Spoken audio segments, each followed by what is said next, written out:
जय जगन्नाथ सांग मैंने आज आपण सांगे गोटे केक रेसिपी शेयर करी। सेटा पुणी बिना मैदा आउ बिना अंडारे देखो पूरा स्पंजी केक आ पूरा स्मूथ आ टेस्टी बहुत बढ़िया होती। यही केक को प्रिपरेशन करने मु ग्राइंडर जार 2 कप सुजी, 1 कप चीनी आउ आधा कप दही आउ हाफ कप तेल आउ हल्का लुण देकी भल ग्राइंडिंग करदेली। ग्राइंडिंग कर सारा पर गोटे कप रे अधा क्षीर देकी भल गुड़ीदेली। आउ अधा क्षीर मु कस्टर्ड पाउडर टे गुड़ी। कस्टर्ड पाउडर देले कौन ना तार फ्लेवरटा भल आसता है। सेटा ऑप्शनल, आपन चाहिए दे पारिबे न ना। देखो बेकिंग पाउडर मु गोटे चामच नहीं गोटे से चामच रे हाफ चामच बेकिंग सोडा। तापर यहाँ भल घाटी देवे।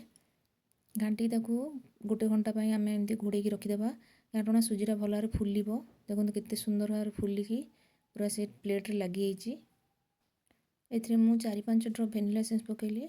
आउ केक आउ टिके टेस्टी लगे मुझे मिल्क मेड हाफ कप नहीं केक रे पकाइबाई टूटी फुटी को मैदार भल गोड़े देली।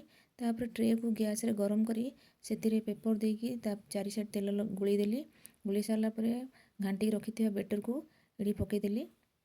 तापर गुलिकी रखी टूटी फुटी को साइज रे सुंदर भाव सजेकी पकईदेली। तापर गैस रे कड़ाई को गरम करी आम लुण को गरम कर रखीदे।